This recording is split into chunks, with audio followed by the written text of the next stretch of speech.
एक ऐसी सभ्यता जो धरती पर बैठकर आसमान में तारों की चाल समझ लेती थी, जो 5,000 साल पहले ही सर्जरी कर लिया करती थी, जिनके पास अपना कैलेंडर था जो आज के कैलेंडर से बेहद मिलता जुलता था। खेती बाड़ी, आर्किटेक्चर और सिंचाई में भी ये लोग बेमिसाल थे। इतने पुराने समय में भी वे अलग अलग फसलें उगाते थे। उनके पास उन्नत सिंचाई प्रणाली थी, यानी वे अपने समय से बहुत आगे की सोच रखते थे। लेकिन सवाल है, इतनी महान सभ्यता का अचानक अंत कैसे हो गया? दुनिया को दिशा दिखाने वाली यह सभ्यता कहाँ गुम हो गई? जी हाँ, ये है मिस्र की प्राचीन सभ्यता, जो लगभग 3100 ईसा पूर्व नील नदी के किनारे जन्मी और 332 ईसा पूर्व तक चली। नील नदी ही इसकी जीवन रेखा थी। यही उन्हें उपजाऊ जमीन देती थी। बाढ़ आने पर मिट्टी और भी उपजाऊ बनती और इसी कारण वे अतिरिक्त अनाज पैदा कर पाते। यही अतिरिक्त उत्पादन उनके व्यापार और समृद्धि का आधार बना। अब सवाल आता है, इतनी संगठित सभ्यता बनी कैसे? इसका जवाब है मजबूत राजनीति और प्रशासन। मिस्र में राजा को फिरौन कहा जाता था। वह सिर्फ शासक ही नहीं, बल्कि देवता का अवतार माना जाता था। यानी धार्मिक और राजनीतिक शक्ति दोनों उसके हाथों में थी। फिरौन के नीचे अधिकारी, सैनिक और पुरोहित काम करते थे। व्यापारी, कारीगर और किसान समाज की रीढ़ थे।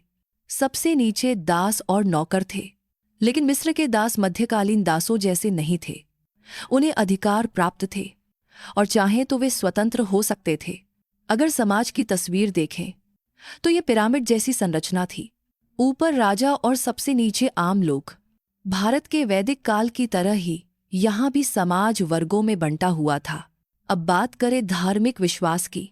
मिस्रवासी बहुदेववादी थे। वे प्रकृति और जीवन के हर पहलू को देवता मानते थे। सूर्यदेव रा सबसे बड़े देवता थे। इसके अलावा ओसाइरिस मृत्यु और पुनर्जन्म के देवता, आइसिस जादू और मातृत्व की देवी, हॉरस आकाश के देवता और अनुबिस मृत्यु व ममीकरण के देवता भी महत्वपूर्ण थे। मिस्रवासी मृत्यु के बाद जीवन में गहरा विश्वास रखते थे। इसीलिए वे मम्मी बनाते थे ताकि आत्मा मरने के बाद भी उसी शरीर में लौट सके। पिरामिड और विशाल मकबरे इसी विश्वास के प्रतीक थे। अब जरा उनकी आर्किटेक्चर पर नजर डालें।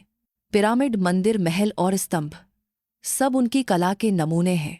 पिरामिड आज भी विश्व के 7 आश्चर्यों में गिने जाते हैं। कैसे बने? क्यों बने? आज तक वैज्ञानिक इसका रहस्य नहीं सुलझा पाए हैं। मंदिरों की दीवारों पर देवताओं और दैनिक जीवन की चित्रकारी की जाती थी। इन चित्रों ने उनकी संस्कृति को हमेशा के लिए अमर बना दिया। अब आइए विज्ञान की तरफ। मिस्रवासी उतने ही धार्मिक थे जितने वैज्ञानिक। उन्होंने हायरोग्लिफिक लिपि विकसित की, जो शब्दों के बजाय चित्रों से बनी थी। 1799 में रोसेटा स्टोन की खोज से इसे समझा जा सका। गणित और खगोल विज्ञान में उनकी समझ लाजवाब थी। ज्योमेट्री और कैलकुलस की मदद से उन्होंने विशाल पिरामिड बनाए। उन्होंने 365 दिनों का सटीक कैलेंडर तैयार किया। मेडिकल साइंस में भी वे जीनियस थे। ममीकरण से यह साबित होता है कि उन्हें मानव शरीर की गहरी समझ थी। उनके चिकित्सा संबंधी दस्तावेज आज भी सुरक्षित हैं। इतनी उन्नत सभ्यता का अंत कैसे हुआ?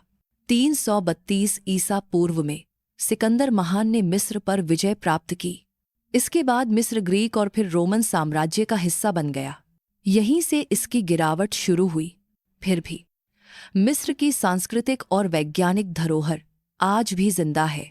पिरामिड, मंदिर और ममी अब भी दुनिया को चकित कर रहे हैं। नील नदी की गोद में पली ये सभ्यता आज भी शोधकर्ताओं और इतिहासकारों के लिए आकर्षण का केंद्र है और यह दुनिया की सबसे बड़ी सांस्कृतिक धरोहरों में से एक है।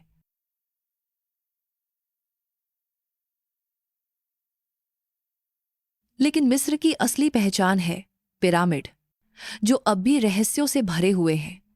उनका निर्माण कैसे हुआ, क्यों बनाए गए और इनमें कौन से राज छुपे हैं, ये सब हम आपको बताएंगे अगली वीडियो में।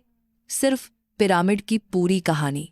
अगर आप चाहते हैं कि वह वीडियो जल्दी आए तो नीचे पिरामिड लिखकर कमेंट करें।